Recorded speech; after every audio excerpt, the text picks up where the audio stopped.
So I'm going to kind of come down to the real level with this stuff. You've heard a lot of talks, they've been amazing, right? This stuff, but sometimes it's like, where do I begin?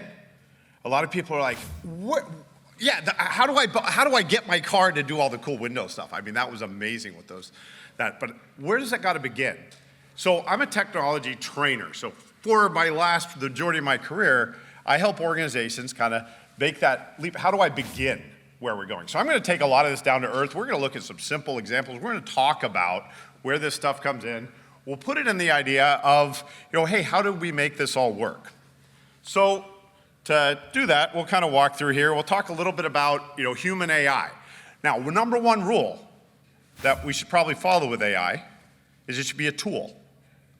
Okay? Just like a mechanic, my garage, I've probably got 3 tools: screwdriver, wrench, and WD-40, I think is. Maybe a little duct tape in there. But you go to a professional mechanic, and what do they have? They have hundreds, if not thousands of tools. They got the right tool for every single job. Okay? But that tool doesn't work by itself. That tool assists, it makes them more efficient. We can go all the way back in history to the wheel. Okay? Before the wheel, it's like, I don't think we can even imagine the time before the wheel, but whoever got the wheel and started to move stuff around become infinitely more effective, able to move much more data, much more resources around. The bicycle, where everybody walks, the person with the bicycle is a god because they suddenly are traveling 10 or 100 times faster than somebody who's just walking. And so what we have to do, really from the beginning, we have to think of this AI as a tool to improve what we can do, to make us more efficient. Not to take over, that's all the stuff we talk about with the movies, right? Every sci-fi movie, what happens to the AI? It takes over. And that is a fear I think a lot of us have, especially when we're just starting out with this and we're like, wow, they're gonna do all this stuff. I'm gonna hand my keys over to my car and it's gonna do everything for me. But we gotta make it, it's gotta be a tool. So when we talk about sort of putting the human in the loop, the human should be the loop. And it should be a tool that we're using to supplement it. So how do we use these tools more effectively? So everybody's used ChatGPT. I'm probably gonna talk about other ones today because I've spent the last 10 years roaming around Google. So as a technical trainer, Google uses a partner system. So we are a Google partner, just like we're a partner for AWS. But my focus for the last 10 years, around 2015, I kind of stopped being in the Microsoft world and I drank the Google Kool-Aid and now I'm working in the Google. And I learned a lot of things in those early days of Google because there's a bunch of engineers, but as scientists trying to teach everybody how to use their tools. How well do you think that went? No, it's kind of like show up, 3-slide presentation and talk for 2 hours. Hey, Andrew could pull that off yesterday morning, right? No slides. I like to do nice slides, but it's nice to have, kind of a pattern. Or you turn up with 500 slides in 15 minutes and flip through a slide deck and all that. I may give up on my slides. We'll see how our chat goes. I like live demos. You know what they say about live demos? Don't do live demos. I live by live demos. I like things blowing up in my face because I like to go fix them. But what we have to do, so these tools they're meant to enhance what we can do. And so I've used the Google tools. And around Google, there's this phrase or this sort of pattern I've seen a lot of. The first time you do something, you probably do it by hand. The second time you think, how do I automate that? The third time you automate it so you can move on to something else, okay? And that's where a lot of these tools come in because they assist with the automation of something. That's really what this is. We're trying to automate, we're trying to make something so we can move on to something better, or something else we want to do. Luckily, they haven't figured out how to do that with me, but it's not that far away. Create a slide, write the text underneath, okay? And then what do? You have text-to-speech, read it. It presents the slides, and presto, you would now have an automated slide. You want to change your slide, what do? Change the text, you push it through a pipeline. So those of you who are developers, think a CI/CD pipeline for video. Those of you in regulated industries, how many videos do you have to watch? I work sometimes in the financial, got to watch regulatory videos, safety videos, all that sort of stuff. Those are expensive to make. You got to have somebody sit there and read the script and all that. Just have somebody type it up, put it through the pipeline. Now the next question is though, How do you make it interactive? How do you let people ask it questions? Well, that's context. That's to say, in the context of this presentation and supplemented data, ask it questions. They got to figure that part out and the live demo part, and then I'm done. I figure I got 5 years, maybe less, depending on how ambitious people are. Now, we start using the AI, we have to worry a little bit about the ethical considerations. We have to worry about when do we know we're doing it? Turing. Anybody watch The Imitation Game? Alan Turing, amazing. Solved World War II for us, right? All sorts of other things. But, am I really talking to a person or a computer? The last question, or one of the last questions that they had up here on the last presentation was, would you date a robot? How do you know? That's getting really scary. How are you going to know that there's a robot or a person on the other end? So now, why am I here? What am I here to talk about? Well, these tools don't happen for the average person without the cloud behind it, okay? ChatGPT doesn't work without internet connectivity. Google Gemini, your map software, yes, some of it can be downloaded to your devices. Some of it can be put at the edge, but a lot of this depends on the cloud, which is why it's all happening now, because we got to the point where we can scale beyond what we ever thought, we could do. So I experimented with neural networks and things back in the 90s in grad school. We looked at neural networks. I had 2 CPUs and probably 4 gigs of RAM. And let's just say it wasn't there yet. And it was like, I'm gonna go do a bunch of other things. And then we're coming back around now, because now what do I have at my fingertip? I've got hundreds of thousands of servers. I've got GPUs. I just gotta have money to do it, right? And I can probably, if I'm doing something really innovative, probably get somebody to fund that for me, because we also can see how we can operationalize it. So where the cloud fits in is more, for all this stuff, the cloud is what the enabler is. Yes, we have computing power in our hand. We got more computing power in our hand than they used to get us to the moon. We're gonna be, tomorrow night in the Saturn below the rocket for dinner? And we look at that, we look at the computing power that was used back then. That was my dad's day. And the computing power was tiny compared to what we hold in our hands today, what we can also summon at sort of the, at our on demand as needed. So we've got to talk about where that fits in. And then during our QA, I want to take some of those questions that everybody's got, the practical stuff. So I put my data in the cloud, is it safe? What are they doing with my data? And we'll hopefully answer some of those along the way. So, do you trust mechanical logical systems? So you're driving your car. How many of you use cruise control? Do you think that was innovative when it came along? When they turned that on, when you got to your car with cruise control? Wish I could ask my dad, he's been gone for a while, but say, Dad, what did you think with cruise control? Oh, it's just a control system. He's an electrical engineer, analog engineer. He's like, yeah, we're just gonna watch the speed up, we're gonna speed it up, slow it down. Okay, that was there for 30 years, as long as I was driving. And then one day I get in a rental car or something, and it's got, I'm gonna slow down and speed up based on what I see in front. How many of you trust that? Okay, so you're trusting vision. Now, what sort of vision are you trusting there? You're not trusting vision. You think you might be. Is it got a camera taking pictures? Maybe today, but not a couple years ago. It was just bouncing a sensor. Say, what's in front of me? Did you still have your hand on the wheel? Did you still have your foot on the brake? But what happened over time? You became more and more comfortable. Let's see, I was here over the summer, and I was last summer, and I flew in and out of Nashville, because sometimes it's kind of tough. Those of you who live in Huntsville, it's kind of tough to fly out. Nashville is kind of fun. And I had a rental car that actually had lane, kept me in the lane. Anybody use that? Do you trust that? Yeah? Takes time. It has to earn your trust.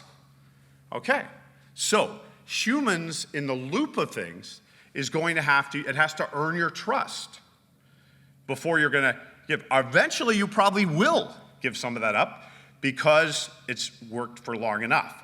Now, how many of you are ready to hand over full-on autopilot on their Tesla? Anybody got full-on autopilot? I know like 3 or 4 people. You like it? You trust it? You're gonna pick up a book and read a book while you're driving? When do you think that's gonna happen? We're worried about everybody else out there, yeah. So, we have mechanical logic systems. And is this just an evolution of a mechanical logic system, or is it something else? Well, we don't understand it yet. Our engineers understand switches, but how many of your furnace switch went out, or furnace when it was cold? I had one last week, the furnace switch, so they had to come in and replace the switch. Okay, furnace stopped working, human in the loop said, gotta call somebody. Would have been nice if that sensor had told my furnace guy, hey, come fix the furnace before, I'm out of Chicago, so before it got a little cold outside, the temperature drops. Things. The mechanical logic systems we trust, but they weren't always trusted. And now we're in these AI systems, and the problem is AI changes so fast, and there aren't a lot of people who understand it. So one of the things we're gonna do today is a little bit of just some ideas of how this stuff actually works. Okay, so what gives us this? Why are we now getting AI? A lot of research, a lot of breakthroughs, the PhDs, the doctors, the researchers, the military, the space, everybody, we've made some massive breakthroughs. We've also got the massive scale that it needs to do this. This stuff takes massive amounts of computing power, which tells us we must have massive amount of computing power up here, because isn't that what we're trying to recreate? That's why we call it artificial intelligence, machine learning. We're trying to think, how does our brain do it? We have reinforcement so we can feedback it. We've got large language models. That's the game changer in a lot of this. But that's the part that not a lot of people understand. How many have been here? We've now been here a day and a half. How many of you still are curious what an LLM is?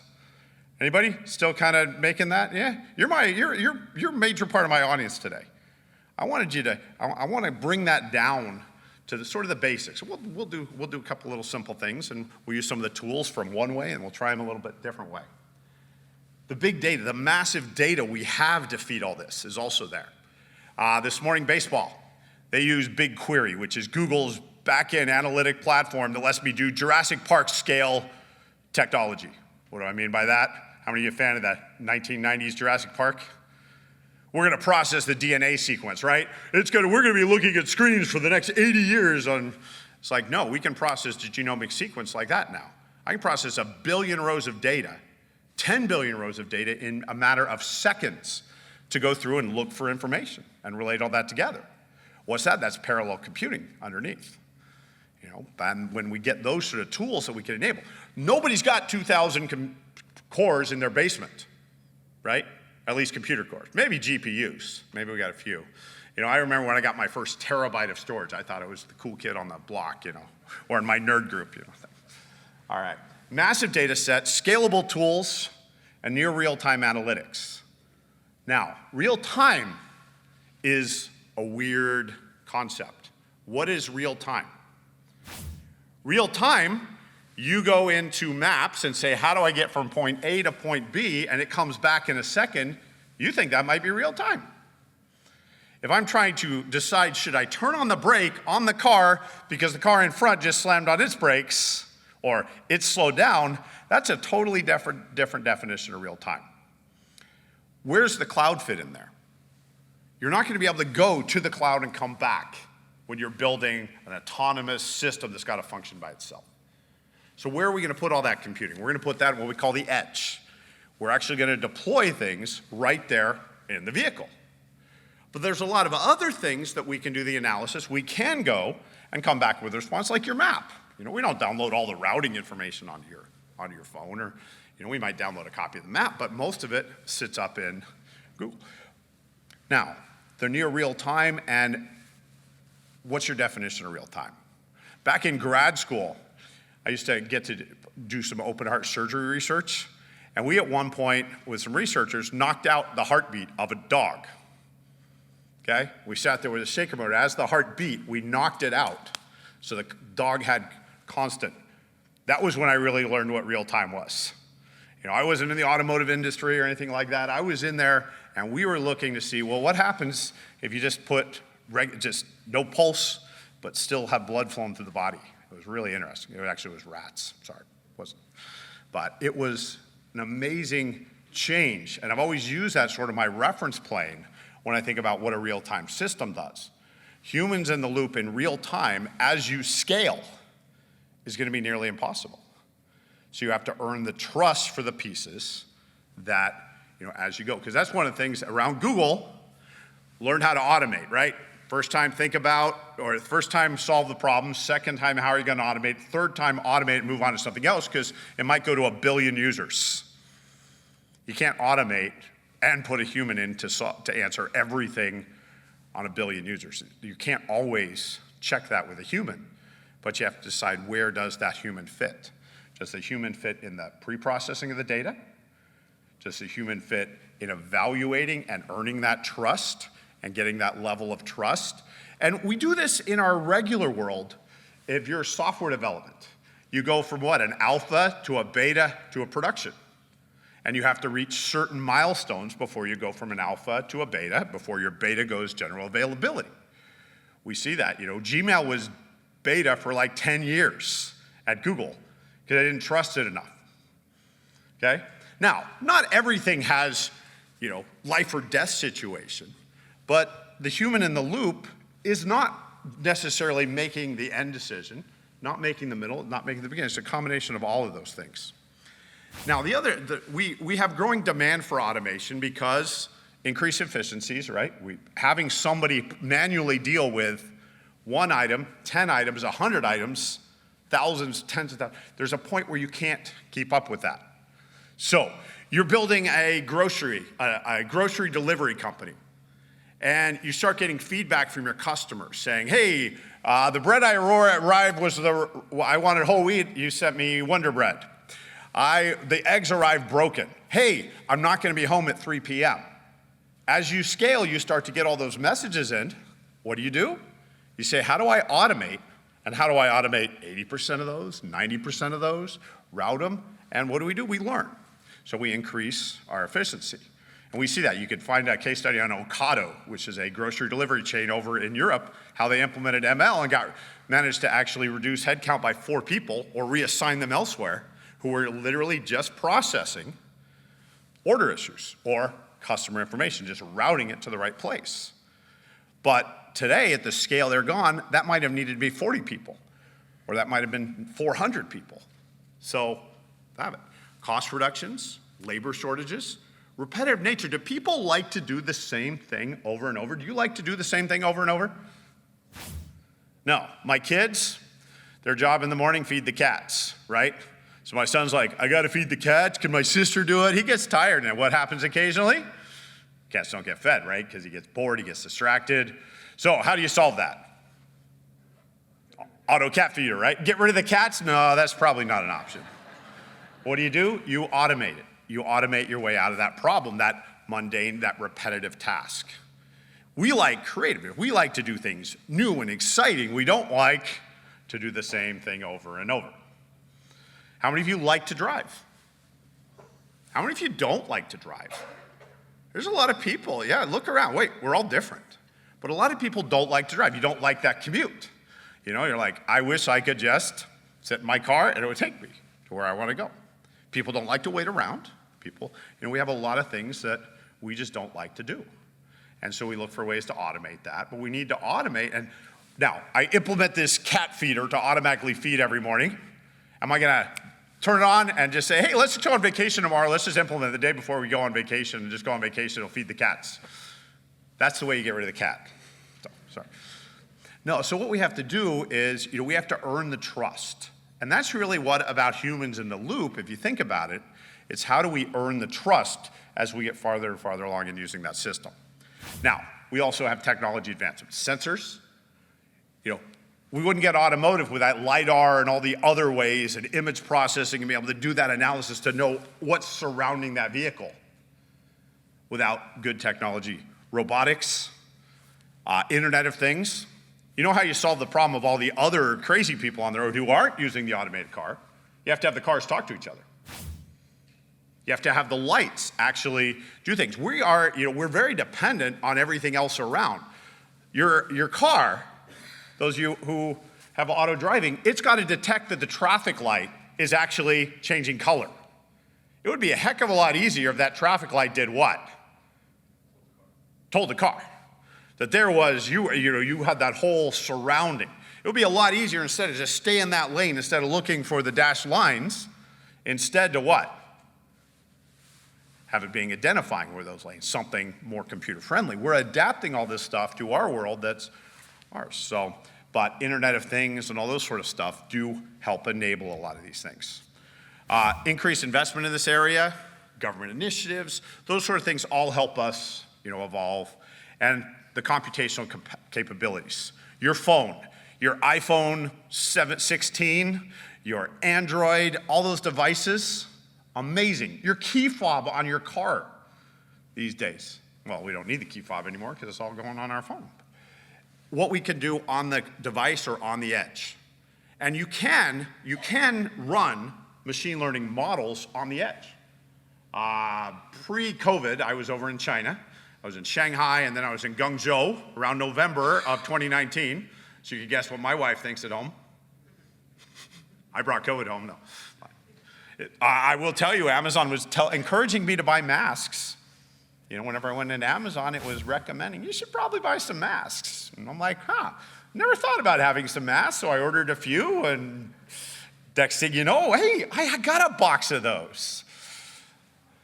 But on the edge, I was able to hold up. So the model itself, I was able to hold up on using Google Translate, hold it up to a sign, and it would translate it roughly into what the English equivalent. So that was actually running on my device.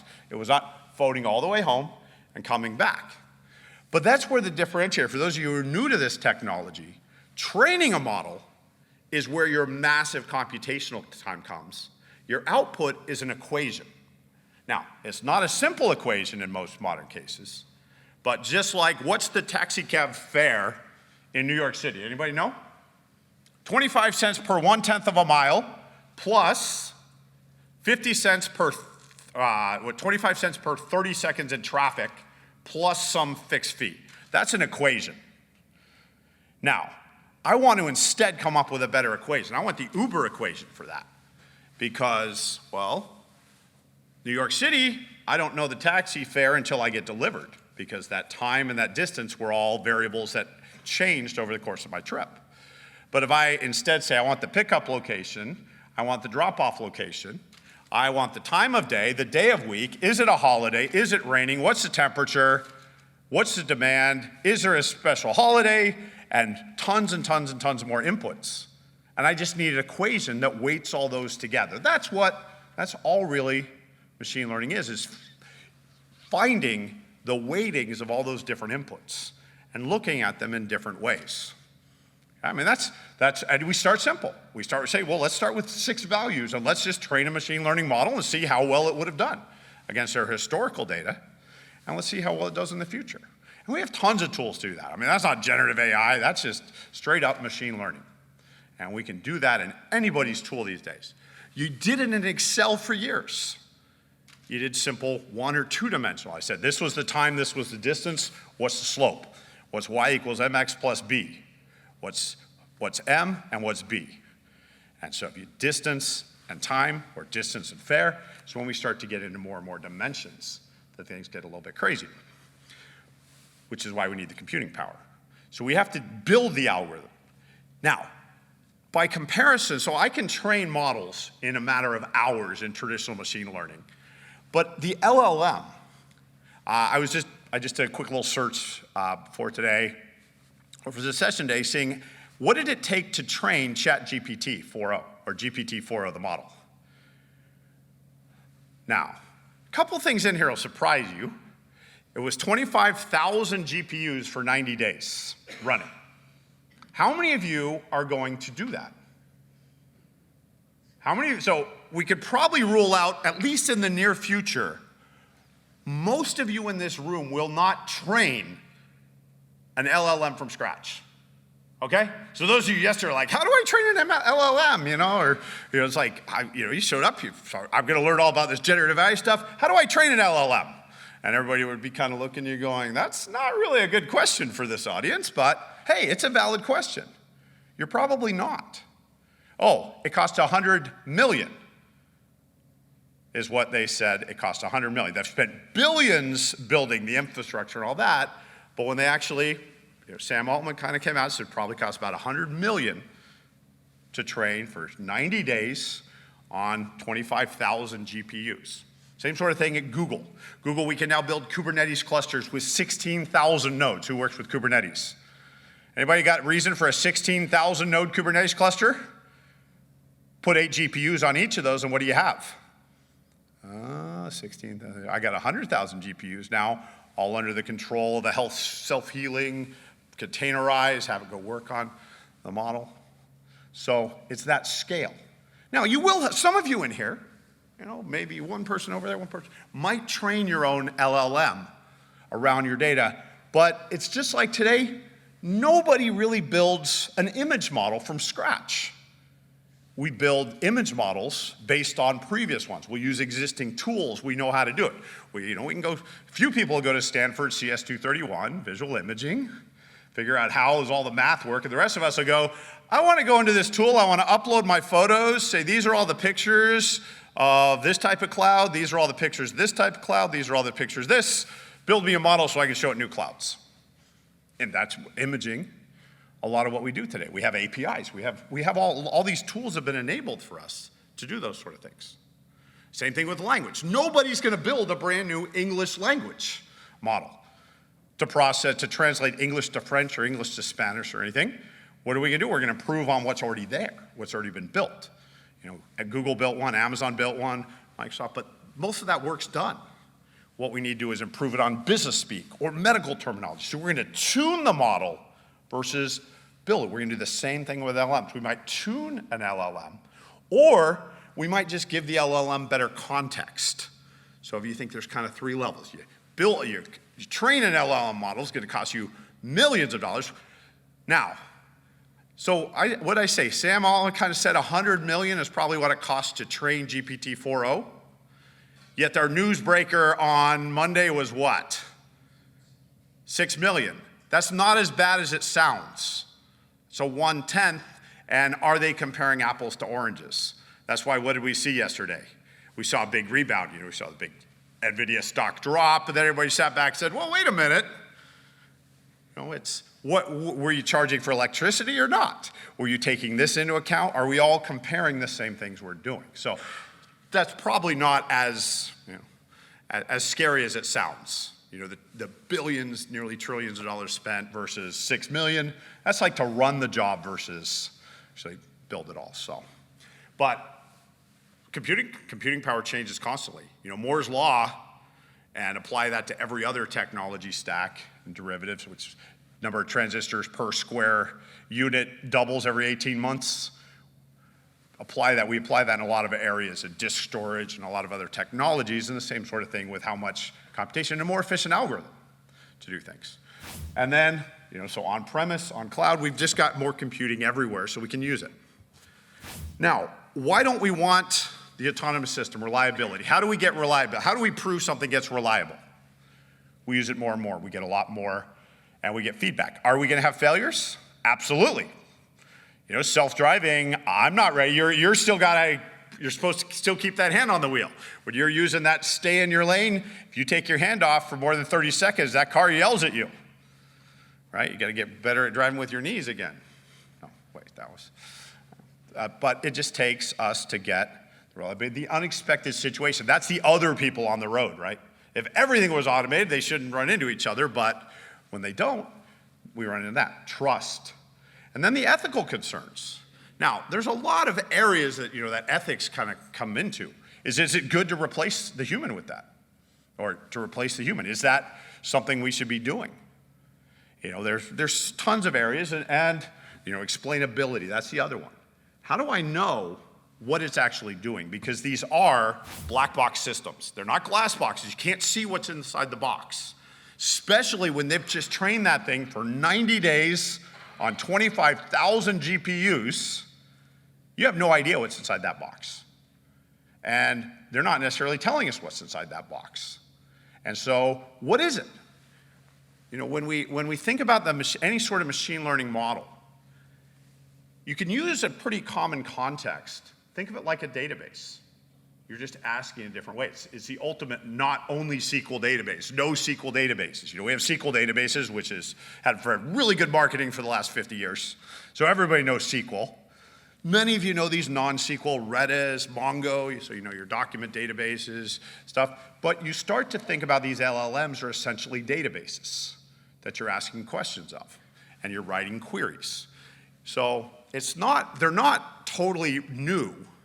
And our brains don't like to see brand new things, and if we can associate them with something that we've seen before, we can. We just have to be able to explain, well, what's in that database? And until they can explain to us what's in that database, how are we going to trust it? And how do we know what it was trained on? You know, there's a lot of areas for bias, and then there's the infamous hallucination where it can make stuff up because, well, its job is to just answer the question based on the knowledge it has, just like we have. Sometimes we may. Anybody ever make anything up for your kids, spouse, grandparents, mother, everybody? Yeah, Mom, that's exactly how that works. All right, so where do humans fit in? Humans fit in for data labeling, annotation. We're the ones who have to put it in there to say, this is what we're gonna do. We have to be a part of the feedback loop. We've got to validate that information. And we're the ones actually choosing the model. That's another kind of misconception until you get into the tools that try to guess what type of model you should use. We usually actually say, this is the type of model we need. Now, more and more of that is becoming automated because they try lots of different ways. But if I'm going to process images, there are certain models that are really good at processing images. I just have to give some parameterization about how I want to use that. Other ones are great at processing text. Others are great at processing sound. And so we typically start with a model and then tune that around our data. Now, we also have to, when we deploy it at the other end, we have to monitor it. We have to monitor it. We have to be ready to intervene. We have to know when the model falls out of scope.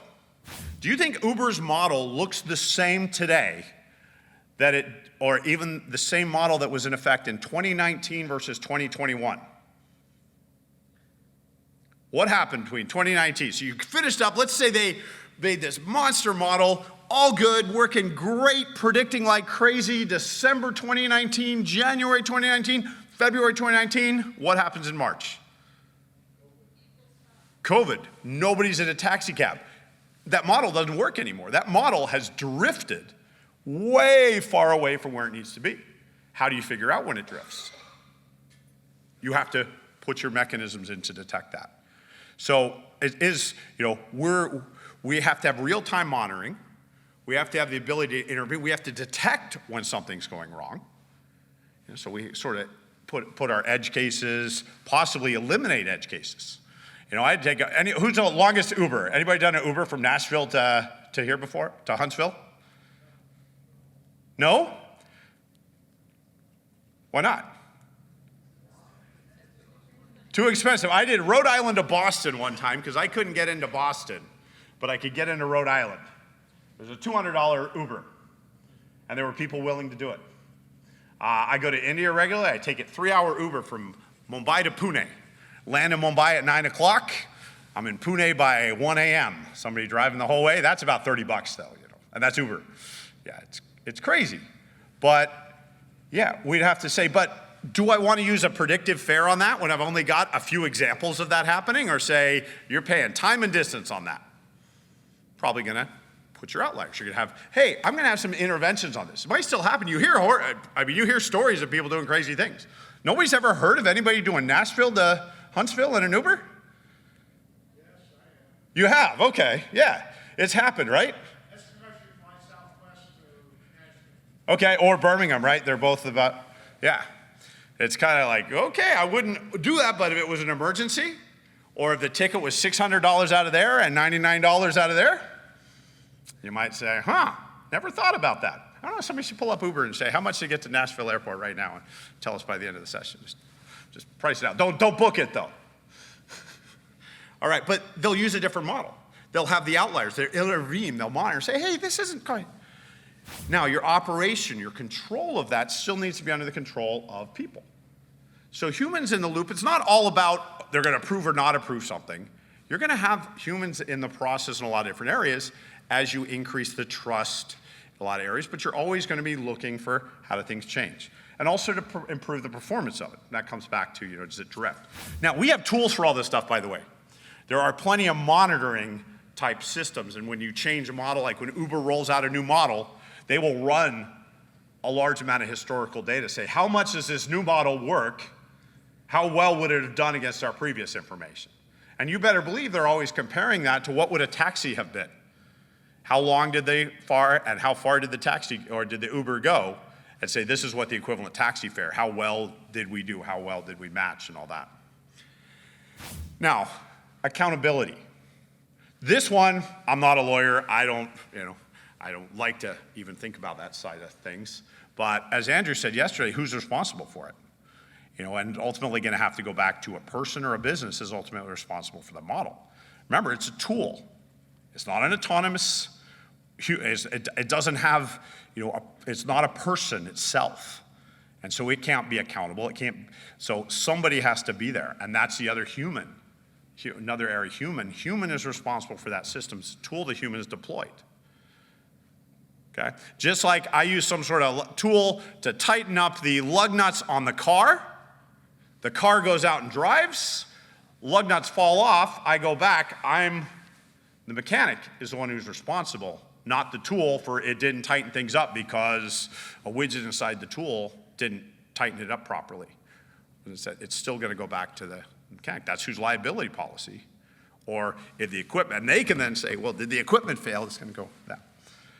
So we've got to also, put the BIOS pieces in there, the human-centric aspect of the design. It's a tool to supplement what humans are doing. If you take that approach, you keep that human in the loop. Now, what does it take that changes what we do? We become, and even with the chat tools and all that, they're newer tools. We have to learn how to use those new tools.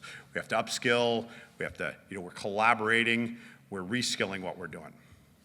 Now, it's probably gonna help us improve accuracy and reliability. We already start to see that. Being able to go through, increase our efficiencies, flexibility, and all that. So these are all sort of things that humans in the loop will help because we're giving it that feedback, we're improving on it, and we're training it, we're gaining that trust, we're doing all those things with it. Now, the drawbacks of trying to put humans in the loop, real-time interactivity at scale. That's probably the biggest one. You could do it at a small scale. So, when Uber would have started first coming out, or security management tools, or, all these sort of algorithms say, yeah, should you approve that or not? I always thought that when I was gonna log into my VPN, that somebody at the other end should approve my connection or not. And I bet you some of you probably had that because you have it for base security, right? Some human is looking at all your paperwork and everything, decide should you come on the base? Same sort of thing with a VPN, should you do that? And what did they do? They said, well, what do I know about where that connection is coming from China, and that's trying to log into an account that hasn't been logged in for a few weeks. That's probably bad. And a human could push the button, and then what do? We automate that human. We say, well, these are the patterns we're looking for. And we start to say, okay, or we start to say, this was good, this was bad, and we gain the trust, and we replace the human. The human is not always gonna be in the exact same place every time, as you evolve the system. You're gonna take them in the parts where the most decisions have to be made, and we don't understand those decisions yet. And then we go. So the volume, the scale, the speed of the response. If all of a sudden to authenticate to my VPN, somebody at the other end has to approve it, and they're doing one every few minutes, great. One every second, 10 every second, 100 every second is not gonna happen. It's not gonna work. If somebody at Uber has to approve every fare before they dispatch the car, well, I don't know, sometimes it takes long enough to book a cab. I'm thinking there's somebody back there, So yeah, that looks good. But the speed, the variability, the human. How do I get the human making those? How do I, so I'm taking that human because I can make a decision. I can make a decision on that and make sure we're knocking out, the bias and discrimination. People have bias and discrimination. We all do. My wife always says, she teaches medical students and undergraduates. And she always says, their brains aren't cooked yet. That's like your standard answer. Whenever they come up with crazy, it's like their brains aren't, and we got a 17-year-old, so we know, her brain's not cooked. She will do crazy. There is no algorithm to replace a 17-year-old daughter. Their decision choices, that's not something that, it's like, no, we're not gonna have a parent chatbot Can I do this? Because they will find a way around that. So, yeah. And then humans make errors. And humans make errors. Humans don't always process things exactly the same way. And those are reasons why we might want to, we look at automating. So where does the cloud come in? Real-time monitoring and intervention, because we tend to put the cloud in there to host the model when it's a model that's appropriate, that doesn't need to run at the edge. When you're using ChatGPT, when you're using Gemini, you're using any of your tools, you're talking to a system that's online. It's a live system, and we're able to monitor everything that's going through that. And we can have dashboards. We could be showing, hey, these are the sort of outputs coming out. We can be watching what's actually happening in aggregate and seeing our outliers. 95% of the affairs are coming in within the model. We're seeing some crazy outliers in here. Hey, what's going on? Where are things happening, and appropriate tune it. Remote access, collaboration, data management. Now, how many of you think storing your data in the cloud, this is where the cloud comes in, is more or less safe than having it on premise? And I'm not counting in a data center on the base, on a military base. I'm thinking a hotel reception with a server sitting under the desk, or your doctor's office. We'll use a doctor. My father-in-law, retired doctor, sitting in his office was his patient medical records. Had his office scheduling and his early scans of patient stuff and his communication with the insurance companies and all that. That was sitting under his desk in his office. Or should it be sitting in a data center somewhere? Well, these were the arguments we had 8 or 10 years ago with the cloud. Everybody said, oh, it's safer, I could control it.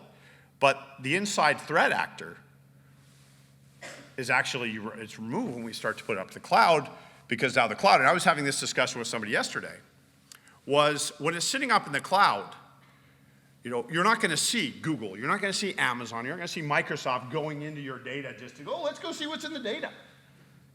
Because the moment they got caught doing that, their billion-dollar industries are at risk. Okay? That's the thing when you're using these tools. So secure data storage, these days we kind of take for granted. We're going to put everything up in the cloud. We're going to store everything up. Now, there's a difference, and our last speakers got to this. When you're paying for something versus when you're getting it for free, that's like one of those little flags in your head. Say, who's paying for this? Because if you're not paying for it, what are you? Anybody remember from the last one? You're the product. But when you're paying for these tools, you actually are under agreements that, hey, we're not doing this with your data. We're not using your data to train. So when the cloud computing comes in, we start to actually say we can start to put our data into the model, but the model does not preserve our data, except in the context of our use of it. And we actually see that with just some basic looking at going to ChatGPT and using the free version versus the corporate version. You're paying for that corporate version, but there's also agreement saying we're not going to train on your data. So, and same thing with Google tools. Data versioning, auditing, keeping all the data. One of the things with explainable AI, or even just historical, keeping track of what did you train on. So when you're building machine learning models, if you're training a model every month, you might want to be preserving the data that you trained that model on a month ago. Because when all of a sudden your model, you retrain it and it's drifted significantly, like, well, what was the difference? What did we change? And what was the data we trained it on previously? And that just takes a massive amount of data. Our first speaker today talking about baseball, how much data. A game is now 7 terabytes. That says a season they're talking about nearly a petabyte of data just for one team. Well, maybe a quarter, third of a petabyte. That's a massive amount of data. And they want to keep it.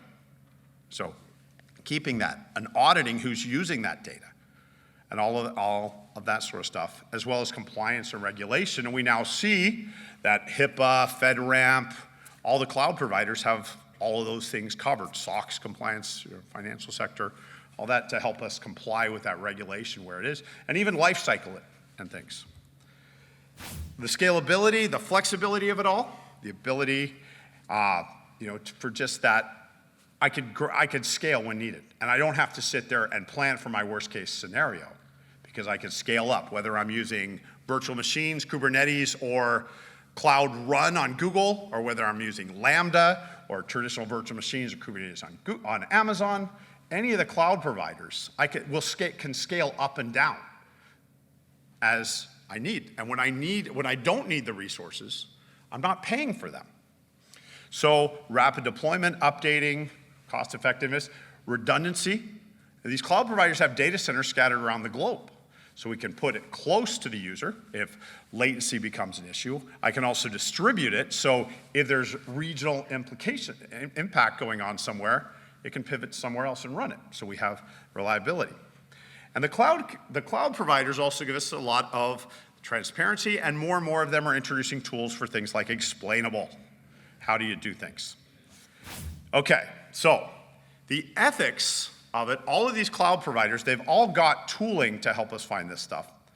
And they also all use all these tools extensively themselves, so they have that expertise. So they have expertise. The cloud providers are where a lot of this came from because they had the infrastructure to go and train this. In search, in the 90s was what happened yesterday. In the 2000s, it kind of got what happened in the last few hours. Later in the 2000s, we got what happened in the last few minutes. And then AI gave us what's likely to happen in the future. That was around 2012 at Google is when that really kicked in. And AI models went everywhere. And Amazon deciding, better product recommendation, all those things. All of that stuff. So they're using all this, spam filtering. They're using this everywhere for their internals. And remember, none of the cloud providers built their clouds for us. They figured out that the tools that they built to run their in-house stuff could easily be adapted and sold as a product to let others use it. So they genericized them. Now, all of the major cloud providers, as well as the LLM providers and things, they all have responsible AI policies and practices. And it's worth using these to kind of get some guidance in that. The Google one's probably the one I'm most familiar with, but it goes through and it talks about committed to improving the lives of many people as possible, continue to responsibly build products and platforms for billions of people. They have their AI principles of be social beneficial, avoid creating or reinforcing unfair bias. And these are their rules that they're guiding their AI from. Be built and tested for safety, be accountable to people, incorporate privacy design principles, uphold high standards of scientific excellence, and be made available to users based on the technologies that might have multiple uses but potentially limit the harmful, and develop and deploy and evaluate likely uses. Now, primary purpose is basically is to consider how closely it could be related to or adaptable for harmful use. Making available technologies unique or more generally available. Scale, and the nature of their involvement. Now, they don't pursue material risk of harm, weapons or technology principles. And you can find all these. I got that link up on that page. If you're curious, just go to ai.google. You'll find all of theirs. You'll find similar things from Amazon and Microsoft. Each one have their own sort of corporate side, and even OpenAI, safety and their responsibilities. Okay, so we got this massive scale of computing power. We've got all this sort of stuff we want to do. So we get into the real world, medical diagnosis. I got a little demo. I might as well show you one. I told you I was going to show you some demos. Let me go pull over to, I'll use Vertex here. So I've got a machine learning model. Those of you who were with my session before, I have a machine learning model that predicts pneumonia based on training data. So how does somebody train a model? I told you, many of you were interested to hear how do we actually go through and create something. Visuals are always nice because we can think of a visual model because we can see it. But in reality, it's normal. It's tabular data, it's other things like that. So here I took 500 chest x-rays of patients who had normal chest x-rays and 500 that have been diagnosed with pneumonia. Okay? How many of you have image sets you'd love to be able to do that with? Just take some sets of images. Cat, dog, whatever. I put them in, and And I trained it for about 2 hours. Okay, I used about 8 hours of computing time after we labeled. But the labeling was a lot of what I had to do. It was a lot about the set of creating that. Okay, of going through. And luckily, the data set came already labeled for me by an expert radiologist. And I trained the model. And then now I have the model sitting in my model registry. So I have an X-ray prediction model. And then I can actually just deploy that, because the other thing is we want to operationalize things. So here's my pneumonia model. And I'm just going to throw it an image. Oh, come on. Why are you deploying test? Here we go. So I'm going to upload an image. And we're going to see how this does. So, oh, come on. Where's my data sets? Sorry. Loaded my demo laptop here today. All right, so I've got my pneumonia. We'll grab a patient who has pneumonia. I've got several thousand images here, but I'm just gonna grab one at random. And we put our model, we put it in. It's got a pretty high rate. It says, what is light patient based on what you've shown me and what I've trained on? That patient almost certainly has pneumonia compared to your other things.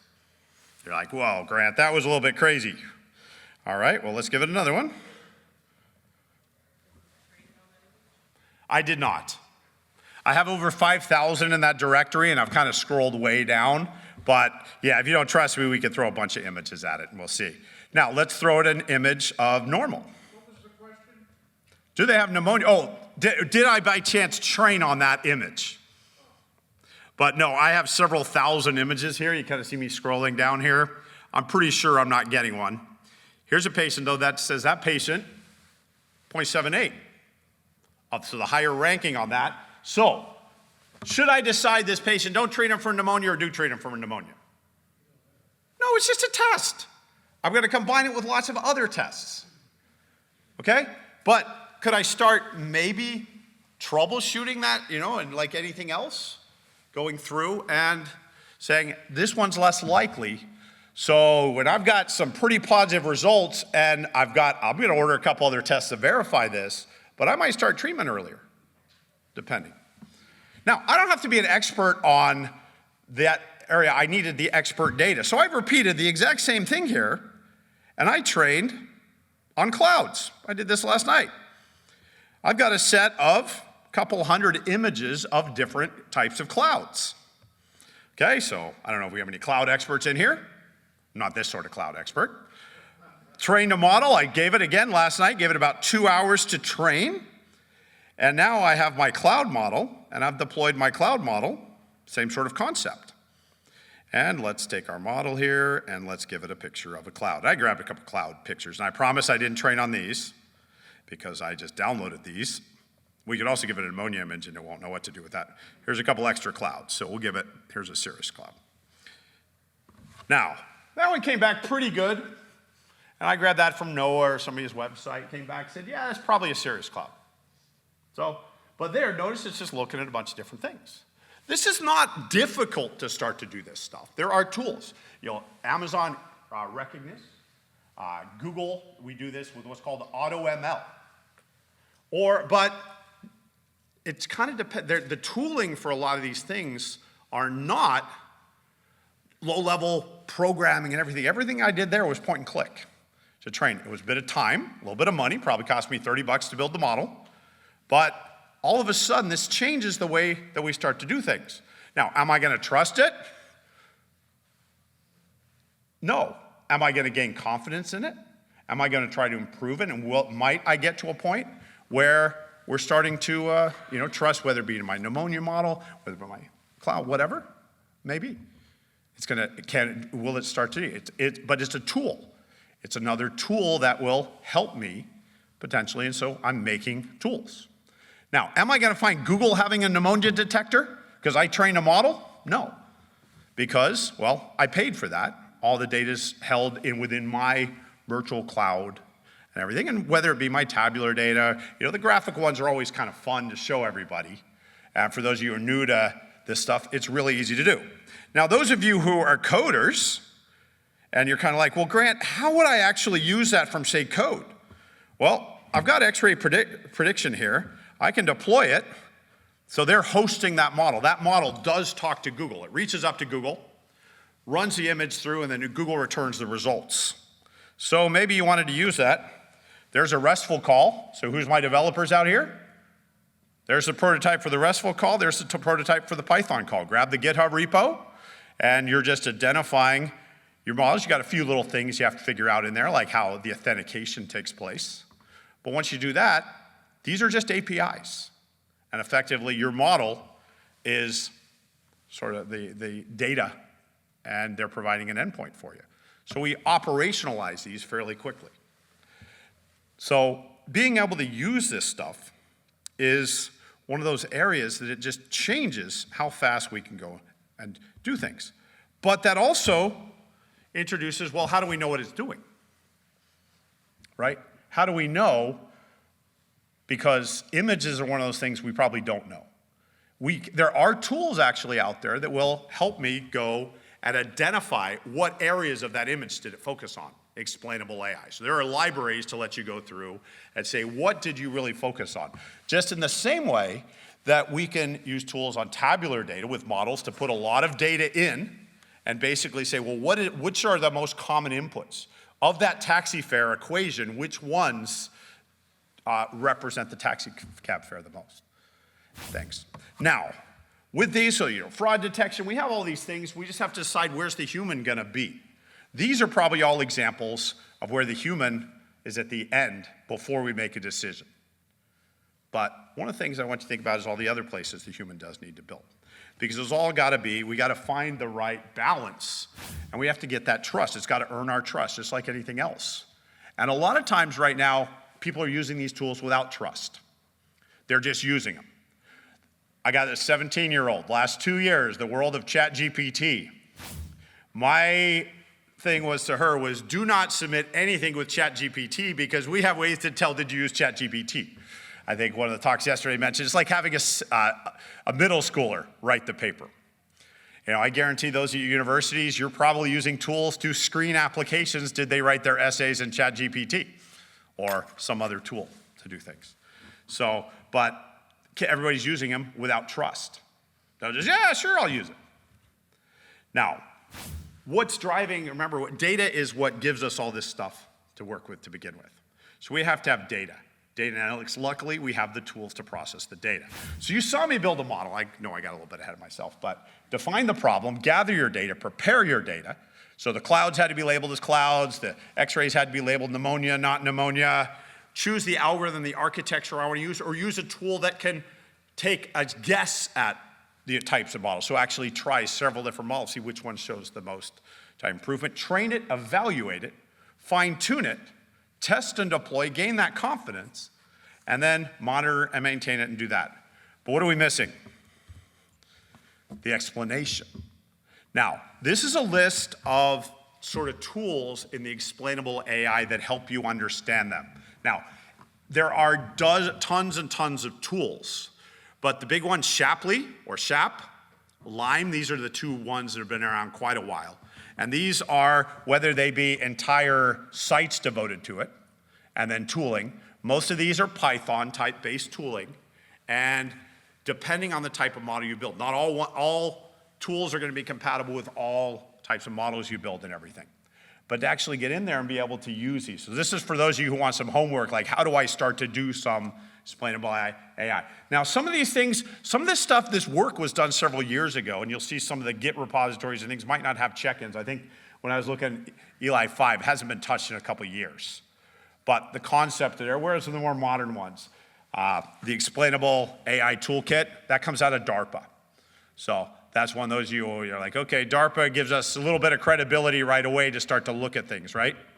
When it's got a little bit, those of you on around here. So now, coming from the Google world, I actually start to get into some of the tools to play around with a little bit. Pair.withgoogle.com is an awesome site for various tools. I was gonna bring that one up here. I think I actually already loaded it. Did I already load Pair? Yes. So Pair has a whole guidebooks, as well as patterns and case studies and everything in here. And now, some of the tools in here have been orphaned, people have moved on from other things, but there is a whole set of different tools, mainly around TensorFlow. So anybody work with TensorFlow? TensorFlow came out of Google, got open sourced out of Google. So Jeff Dean and that whole team kind of saying, hey, let's get this out in the open world versus some of your other platforms. A lot of these tools, Tensor will tie into TensorBoard and things. Now, for those of you who are new to this sort of stuff, we're gonna do a little example. So you've all, on how these things work. So you've all used, or everybody's probably gone up and used ChatGPT or used Gemini or something like that. Now, I'm gonna use ChatGPT, and I'm gonna use one of my favorite nursery rhymes. There was an old lady who swallowed a fly. Okay? So I'm gonna give ChatGPT, I'm gonna give it this list. Given this list,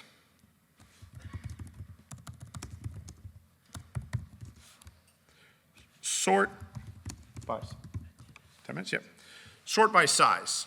Okay, what would you like to do? Sort by size, ranking between 0 and 1. Okay, so what do we get? The fly is gonna be like 0.1. Yep, so there's our ranking. That's what the computer wants. It wants a vector. So if I say, I want you to rank all those animals by size, 0 to 1, that's one of our vectors, okay? How else could we tell it? We could say rank them by poisonous level, right? Rank them by danger level, rank them by color, rank them by, give it a lot of different ways of doing that. And that's exactly what an LLM does. And that's what machine learning does. It turns it into a vector, okay? It has to represent that data. Now, jumping kind of to where we're at today with things, what we basically have to do is we have to break down. So when you go into something like chat or you go into wherever, and you say, here's my sentence, it's gonna break that down to individual words or even parts of the words, okay? And it's gonna take each one of those, and those are our tokens, and it's gonna map where they exist in 768 different vectors, or 1,024 different vectors, or 1,400 different vectors, and that's as the model gets more and more and more complicated. So we do this, and we say, where does a frog fit? What happens if the old lady follows a frog? Based on, where does it go? Okay, so, well, we could say, okay, based on size, I'm gonna put it into the middle of this list here. What about toxicity? Well, a horse isn't really toxic. Cows, dogs, cats. Well, cats, they bite you. You get that. Certain treatments you do. We could rank them, and we could put the frog. Maybe it's poisonous. So we put it in there, and it says, let me know of adjustment on difference. Where did it put our frog? Oh, sorry. Where did it put our frogs? Okay, so our frog wound up between the spider and the bird. Okay, so we're going to say rank these between 0 and 1 based on danger level. Okay, let's see what we got. Right, so we're looking at a lot of different ways. Those are your vectors. That's effectively what it's doing to anything it gives. It gets turned into 768 different vectors and mapped. So when they talk about they're putting 1.7 trillion inputs into a large language model, each of those inputs, they're ranking in hundreds of different ways, if not thousands of different ways. And then what do? When you put in something, it finds the closest match. Okay, so it goes in there, just like here, we're just doing simple animals, because we're gonna start with something kind of straightforward. We have this simple animals we go through to find where things go. Now, we do the same thing with Gemini, so you always hear, everybody talks about ChatGPT and Gemini, but behind them are actually the tools to let you program all this. So at OpenAI, that is the GPT model, not ChatGPT, but just like you saw me do with the model earlier, with my photo and everything, here I can say I'm a helpful assistant, so I'm an old lady and I swallowed a fly, what should I do? And what does it do? We can run that. But over here, you'll notice we got all the parameters to let us tune it. We're not an end user of that. We're actually paying to use this as an API. We will actually find there's the code to help us do all that. And same thing with Google. We do that in Google. We do that with our freeform type things. We go in here and say, what's your system instructions? what's your prompt, and what does your code look like when you actually create it. So these become operational tools. You're hearing everybody using them on front-end tools, but these are back-end tools, and they're just APIs we start calling to use them. And a lot of it's about putting everything in context and everything like that to make it all work. So you'll find lots of tools. Oh, there's one tool I wanted. So just to kind of give you a visual, the fun one, if you want to go home and just have fun with your kids, because I always like take home, TensorFlow, projector.tensorflow.org takes a word to vector. So you can say this came out of Google in mid-2010s, 2010s. And what they did was word to vector. So it took phrases and basically turned them into these vectors. And this attempts to do a sort of a 3D relationship between them all. And I just love it because I get to sit here and just spin it and look at it, see all the relationship between all these different words. It's like thinking, what does the brain do? So I already did it. I go over here and say spider. And what does spider? What's the nearest points to spider? Okay, so think about that ranking, but not 1, not 10. We're talking many, many dimensions. We can start simple and say, okay, if I did by animals by size, by toxicity, by number of legs, and color, and then I gave you something with those 4 descriptors, you could fit, where does it fit in that sort of brain? We just have to think this on a lot more dimensions, and that's what really happens with this. So that's what's happening here when we go and look at that. And you can look at things in a lot of different ways. This has some really cool demos in it, like images.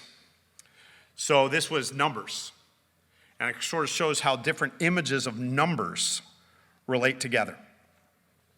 It'll take it a second here. See, so here's all these images of numbers, 1s, 2s, 3s, and how they all kind of logically group together. Because all you got to do is if somebody writes the number 3, you got to group it around where's all the other stuff that looks like 3, and look at it in a lot of different ways. So when we start to explain, these sort of tools start to begin that sort of process. And you'll find a number of different tools. As I said, if you're looking for a good place to start with that, start with the people and AI at Google, and just the sheer number of tools that are available here at Pair gets you started. There are things that will compare results out of LLMs and other good things like that. So the fun. Lit is really good. Interactive interpretability of models. What if tool is a little bit out of date, hasn't been updated in a while, but it's still got some value. I was using embedded projector. There are just tons and tons of tools and stuff like that that are out there. Now, there's no time to go through every single one. But what these do is these kind of give you ways to think. And what they help us to do is to build those oversight tools, to at least start to go in there. Now, they're not things you learn in a matter of minutes. Now, so the decisions, the cloud is back there, whether it be your training or whether the cloud be to actually deploy. Oftentimes, we'll train a model on the cloud, and we'll modularize it, and we put it on a device. So I could have done that with that pneumonia model. It wouldn't have been quite as accurate, and it would cost me a little bit more to train that way, but I could have made a portable model that could have ran on device, just the same way we see language and other things like that happening. So, deciding where to put things, agriculture or combinations, and you see a lot of patterns combining these all together, and then the human, in different areas, and what you end up working with a lot of different things. So, back end tends to be microservices, so it scales. The cloud native design patterns really are what lead you to a lot of this. The cloud being the enabler, because you can't often do this on one, or even just to set up your workstation by yourself to just do a couple of these things. And are you ready to have your computer tied up for a day, couple days, weeks, months? No, but we go and we leverage. So we find all those from the cloud providers. And here a summary. The slide deck, if you hit me on LinkedIn, I can send you a copy. Slide deck here. I'm trying to think. I don't think I have it easily. I make a QR code at the end of the session here, one for somebody who wants it. But just different types of learning that happens. I put that in here, and that a few little things. So what we see is we see this change. We see this evolution of these tools to basically add to what we could do, to gain that trust so that we can then begin working with them. The large language models, really there, as I said, most of you are never going to build a large language model yourself. Most of you are not going to tune a large language model yourself. You're going to use one. or you're going to use one and give it context. And that was the last little thing I put in here. Yeah, so you might, the inputs and the expense, but we might use them in a pipeline. It's just where they just become one of those tools in our pipeline to help us do things. We collect our user input, we define the context of what it is, what's that level we're doing, you submit it, and we get the response. Now, they mentioned at the end of their last presentation, I brought it in here too, I had it in here too, was the idea of retrieval augmented generation. And this is how, when you're using search today, when you're up at Google, you go into search and it comes back with modern information. The model was trained months ago, but what it's doing is it's doing a pre-search. It's saying these are the pages that are coming up in the context and now digest them all for me. So what you're doing is it's your knowledge base or your database being fed in, being queried. Those results are going in with your question. So that way the model can absorb that all together. And that's how many, the size of the input that the model will take. So when we hear about these newer models, they can have so many more, my mind is blanking on me, so many more inputs. So you might have 128,000 basically words effectively, or parts of a word that can go in. And then, the idea of these. So I got to wrap up here. The emerging trends, AI operations are an important part. And the cloud providers, the tools to give you the operational oversight. The federated AI architectures, the decentralized architectures, basically distributing and doing this to make a more resilient pattern, to give you reduce latency, put it closer to where the user's using it, and then potentially decentralizing the information, breaking the information up. So we just have to learn how to trust, and that comes from increasing our understanding, and we earn the trust, and then we can quote Reagan in there, trust but verify, right?